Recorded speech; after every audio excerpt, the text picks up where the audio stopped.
JMR ప్రేక్షమాశాలందరికీ శుభోదయం.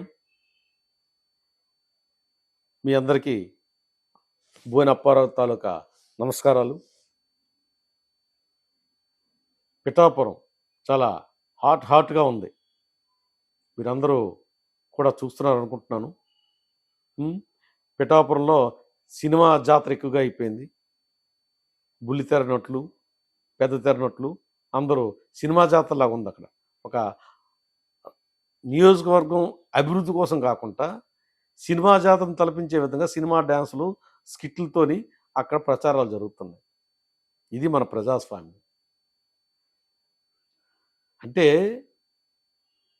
ఎంత భయపడితే కానీ అంతమందిని తీసుకొచ్చి అక్కడ ప్రచారం మొదలు పెడతారు. ప్రతివాడు సినిమాలో ఉన్న ప్రతివాడు ఒక ఇది ఉపన్యాసాలు ఇచ్చేయడం, తర్వాత వాడు వచ్చినట్టు అడుక్కోవడం, ఓట్లు అడుక్కోవడం. వాడు చేసిన చిన్న వేషమా పెద్ద వేషమా కాదు, ఒక యాక్టరా మంచి యాక్టర్ అని కాదు. ఏంటి ఏదో బొమ్మ మీద కనపడ్డాడు, వాడికి ఏదో ఆ ద్వంద్వార్థాలతో కొన్ని స్కిట్లు వచ్చాయి కదా, మనం ఆదరించాం కూడాను. అది మన తప్పే.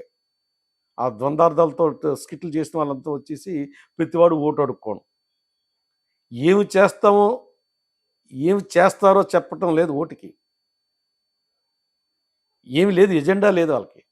ఎంతసేపు మాకు ఓటేసేయండి, మా బాబుకు ఓటేసేయండి, మా పవన్ కళ్యాణ్ బాబుకు ఓటేసేయండి, అంతే. ఇది అక్కడ పిఠాపురంలో జరుగుతున్న జాతర. నిజంగా వంగా గీత గారికి హ్యాట్స్ ఆఫ్.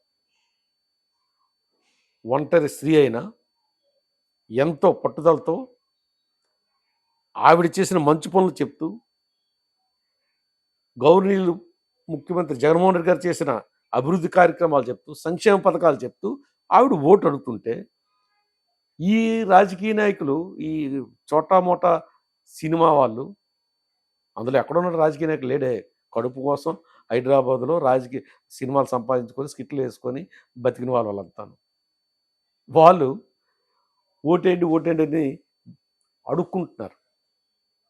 ఓటు అడుక్కోవడం కాదు, ఏం చేస్తామో చెప్పి ఓటు అడగాలి. అది లేకుండా ఈ యొక్క వికృత చేష్టలతోని,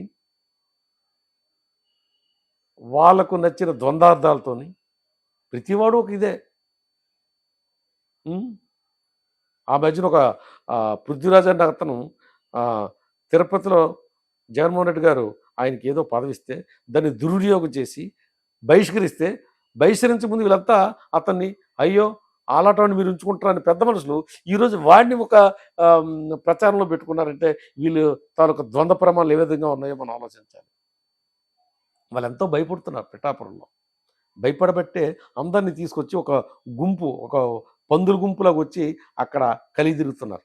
కానీ పిఠాపురం ప్రజలు చాలా విజ్ఞులు, భగవంతుని తాలూకా అనుగ్రహం కోరుకునే వ్యక్తులు. వాళ్ళు ఎంతో మంచి హృదయం కలవారు, అందరినీ ఆదరిస్తారు. కానీ విజ్ఞతతో ఆలోచించి ఓటు వేసే ప్రజలు వాళ్ళు. ఈ విధంగా ప్రజాస్వామ్యాన్ని కూనీ చేయడం కోసం ఏం చేస్తారో చెప్పరు, ఏం చేశామో చెప్పరు. ఏకైక లక్ష్యం జగన్మోహన్ రెడ్డిని దించాడు. ఏకైక లక్ష్యం జగన్మోహన్ దించాడు. ఎందుకు దించాలి? అమ్మఒడి ఇచ్చినది దించాలా? నాడు నేడు పథకాలు ప్రవేశపెట్టినది దించాలా? విద్యా దీవెన పెంచాలా? కాపు నేస్తం కాపు చేయూత ఇచ్చినది దించాలా? చేనేత నేస్తం ఇచ్చినది దించాలా? డ్వాక్రా మహిళలకు 0 వడ్డీ ఇచ్చినది దించాలా? విలేజ్ క్లినిక్లు పెట్టినది దించాలా? దేనికి దించాలండి? అసలు నాకు అర్థం అవట్లేదు. అంటే పేద ప్రజలకి అభివృద్ధి చేస్తే సహించలేని రాజకీయ నాయకులు వీళ్ళంతా. పేద ప్రజలకి అభివృద్ధి చేయకూడదు, పేద ప్రజలు బాగుపడకూడదు, పేద ప్రజలు సంక్షేమ పథకాలు అందుకోకూడదు. ఇలాంటి రాజకీయ నాయకులు అక్కడ పోటీ చేసి వికృతంగా ప్రతివాడు హైదరాబాద్ వచ్చడం, ఏదో సెలవుల పండగలాగా, ఎండాకాలం కదా సెలవుల పండగలాగా వచ్చేయడం, ఇక్కడ ఏదో జాతర చేసుకోవడం, మళ్ళీ వెళ్ళిపోవడం.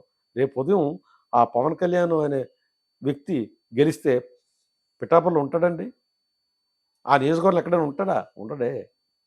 అంటే అక్కడ సామాన్య ప్రజలు ఏదైనా కష్టం వస్తే మళ్ళీ ఎవరి దగ్గరికి వెళ్ళాలి? వరం గారి దగ్గరికి వెళ్ళాలేమో బహుశా ఇన్ఛార్జ్. ఆయన ఇన్ఛార్జ్ అవుతాడేమో. ఆ వరం గారికి చెప్తే వరం గారు మళ్ళీ ఆయన చెప్తే ఆయన వెళ్ళి మళ్ళీ మాట్లాడతారు. ఇదా?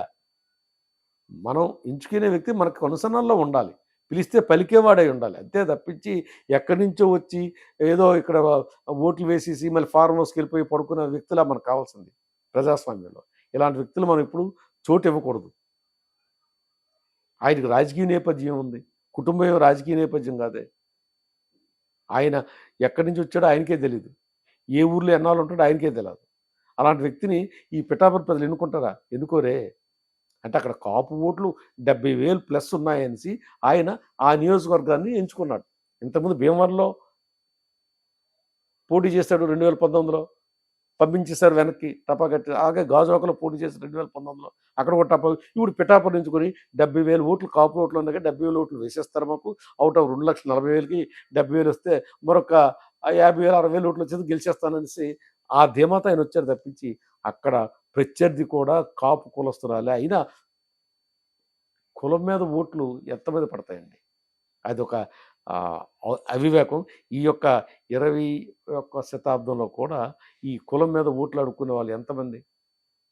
ఇంకా అంటే వీళ్ళకి ఎంత కులజాడ్యం ఉందో ఒకసారి మీరందరూ ఆలోచించండి. కాపులనే వాళ్ళు ఒక కాపు వాళ్ళు ఒకలే కాదు కదా! వాళ్ళు ఆలోచిస్తారు.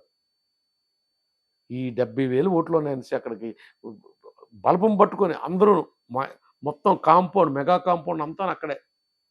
చోటా బుల్లితెర సినిమా వాళ్ళంతా అక్కడే. ఒక మంచి పని ఈ గవర్నమెంట్ చేసింది, ఈ మంచి పని చేయలేదు అని చెప్పడం లేదు ఎవడును. మాకు వేసేయండి ఓటు, మా జనసేన నాయకుడు వేసేయండి ఓటు. అదా రాజకీయం. ఏమి చేస్తారో చెప్పరు, ఏమి చేసామో చెప్పరు. ఇవేమీ లేకుండాను ఓట్లు అడిగిస్తుంటే ప్రజలంతా తెలివి తక్కువల. అక్కడ ఎస్సీలు 40,000 మంది ఉన్నారు. ఈయనకి ఎస్సీలు అంటే అసలే పడదు. ఎస్సీలు 40,000 మంది ఉన్నారు. మరి వాళ్ళు మత్స్యకారులు ఉన్నారు 20,000 మంది.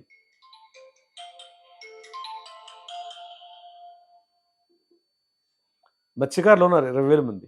వీళ్ళంతా ఎవరు? వీళ్ళంతా ఆయన చెప్తే ఓటు వేసేస్తారా? ఒక్క సినిమా పిచ్చి ఉన్నవాళ్ళు కొంతమంది కుర్రవాళ్ళు తప్పించి అక్కడ ఉన్న వాళ్ళు తిరిగే వాళ్ళు ఎవరంటే ఒక్క పెద్దవాళ్ళు కూడా మేము చూస్తున్నాం. ఒక పెద్దవాళ్ళు కూడా ఆ జనసేనకు సపోర్ట్ లేదు. ఎందుకంటే వాళ్ళ బాధలు చెప్పుకోవడానికి ఒక మనిషి అంటూ ఒకడు ఉండాలి. అలాంటి వ్యక్తి వంగా గీత గారు కంటిన్యూగా అదే నియోజకవర్గంలో ఉన్నారు. ఒకసారి పిఠాపురం నుంచి గెలిచారు. తర్వాత జడ్పీ చైర్మన్ చేశారు, ఎంపీగా చేశారు. ఎంతో అనుభవం ఉంది. అలాంటి రాజకీయ నాయకురాల్ని ఢీకొట్టడానికి ఈయనకి ఎంత ఇది ఉండాలి? డబ్బుంది. ఏదో ఒక మనిషి ఆ స్కిట్లో కనబడిన మనిషి అక్కడ కనబడితే జనాలు వస్తారు. అందువల్ల మాకు ఓట్లు వేసేయండి, మేము గెలిచేస్తాం. ఇది కాదు. ప్రజలారా ఒకసారి మీరు ఆలోచించండి.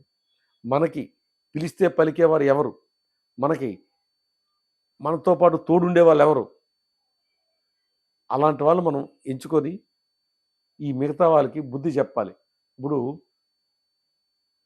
ఇంగ్లీష్ మీడియం వద్దు. ఈ పవన్ కళ్యాణ్ గారు ఇంగ్లీష్ మీడియం వద్దన్నారు.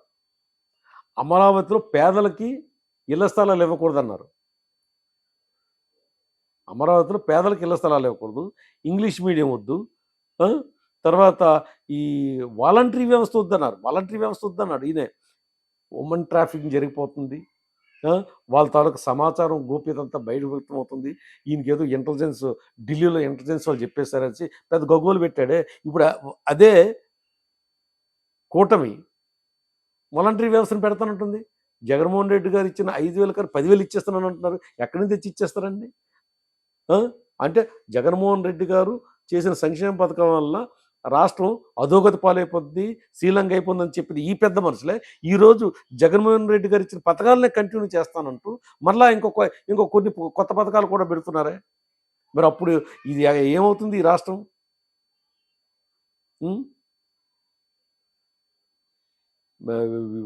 ఇది వెనిజులా అయిపోతుందా, లేకుంటే ఇంకొక సోమాలియా అయిపోతుందా? 2014లో పోటీ చేస్తున్నప్పుడు మేము బ్రహ్మాండంగా అది చేస్తాం, ఇది చేస్తాం అని వచ్చేది మొత్తం కూటమంతా ఏమని హైటెక్ సిటీలు నిర్మిస్తాము, తర్వాత రుణమాఫీ చేస్తాం రైతులకి, ఇవొక్కటి కూడా చేయలేదే. అలాంటి వాళ్ళు ఈవేళ అదే అదే మన బంగారం, బ్యాంకులో బంగారం విడిపించేస్తాం. ఆ? తర్వాత శ్రీలక్ష్మి పథకం కింద 25,000 పుట్టిన ప్రతి ఆడబిడ్డకు శ్రీలక్ష్మి పథకం కింద డబ్బులు ఇచ్చేస్తానన్నారే కొన్ని మచ్చుకి. ఈ ఇల్లు పట్టాలు ప్రతి వాళ్ళకి 3 సెంట్లు భూమి ఇస్తానన్నారే. ఇవేమీ చేయలేదే. చేయకుంటే ఇప్పుడు కొత్తగా వచ్చి ఇవన్నీ పథకాలు ప్రవేశపెట్టేస్తాం, జగన్మోహన్ రెడ్డి గారు ఎక్కిచ్చేస్తాం. కాబట్టి మాకు ఓటేసినట్టు ప్రజలు అంత తెలియాలి కాదు. ఎవరిని నమ్మాలో ప్రజలు వాళ్ళనే నమ్ముతారు. తిన్నింటి వాసాలు లెక్క పెట్టేవారు కాదు ఆంధ్ర ప్రజలు, పిఠాపురం ప్రజలు. ఎవరైతే సాయం చేసిన చేయని, సాయం చేసే చెయ్యిని అందరూ హత్తుకుంటారు. పెదవులు మాట్లాడే మాటల కన్నా సాయం చేసే చెయ్యి చాలా మిన్న. అలాంటి వ్యక్తి మన జగన్మోహన్ రెడ్డి గారు. జగన్మోహన్ రెడ్డి గారిని అందరూ గుండెల్లో ఉంచుకుంటారు. అలాగే వంగా గీతా గారిని కూడా గుండెల్లో ఉంచుకొని రేపు మే 13న తీర్పు ఇవ్వబోతున్నారు పిఠాపురం ప్రజలు. సో మరొకసారి మీరందరూ విజ్ఞతతో ఆలోచించి ఇలాంటి సినిమా వాళ్ళని నమ్మకుండా, ఓకే, సినిమా వాళ్ళు పూర్తి టైం రాజకీయంలోకి వచ్చి చేసుకుంటే మంచిదే. కానీ ఈయన పార్ట్ టైం రాజకీయ ఉద్యోగి. వస్తాడు, ఇక్కడ ఏదో పని చేస్తాడు, వెళ్ళిపోతాడు, మళ్ళీ కాల్ షీట్లు ఉంటే వెళ్ళిపోతాడు, ఏదో చేసుకుంటాడు. అలాంటి వ్యక్తే మనకు అవసరం. ఎన్టీ రామారావు గారు ఉన్నారు. పాపం ఆయన సినిమాలు వదిలేసుకొని రాజకీయాల్లోకి వచ్చారు. ఒక పార్టీ స్థాపించారు. స్థాపించి అన్ని సీట్లకి పోటీ చేశారు. ఈయనేముందండి, పార్టీ పెట్టాడు, 2014 నుంచి పార్టీ పెట్టాడు. కానీ ఇప్పుడు వచ్చి ఒక ఇది నిలబడలేకపోతున్నాడే. ఒక బూత్ కమిటీలు లేవు, ఒక మండల కమిటీలు లేవు, ఏమీ లేకుండా ఈయనేం చేస్తారండి? 175 నియోజకవర్గాలు ఆయన నమ్ముకున్న వాళ్ళని నట్టేట ముంచేసి ఆఖరికి 21 సీట్లకి ఒప్పందం కుదుర్చుకొని 21లో 10 తెలుగుదేశం వచ్చిన వాళ్ళు మళ్ళీ 10 సీట్లు ఇచ్చుకునే వ్యక్తి ఈయన ఏ విధంగా సీఎం అవుతాడండి? పోతే సీఎం అవ్వచ్చు. మీరందరూ విజ్ఞప్తితో ఆలోచించి, పిఠాపురం ప్రజలకు మరొక్కసారి నా యొక్క విజ్ఞప్తి, మీరందరూ విజ్ఞప్తితో ఆలోచించి ఇలాంటి వాళ్ళకి మద్దతు ఇవ్వకుండా మన సంక్షేమం, అభివృద్ధి రెండూ చేస్తున్న జగన్మోహన్ రెడ్డి గారు, ఆ జగన్మోహన్ రెడ్డి గారు బలపరిచిన వంగా గీత గారికి మనం ఎంతో సహాయ సహకారాలు అందించాలని కోరుకుంటూ మీ బోని అప్పారావు.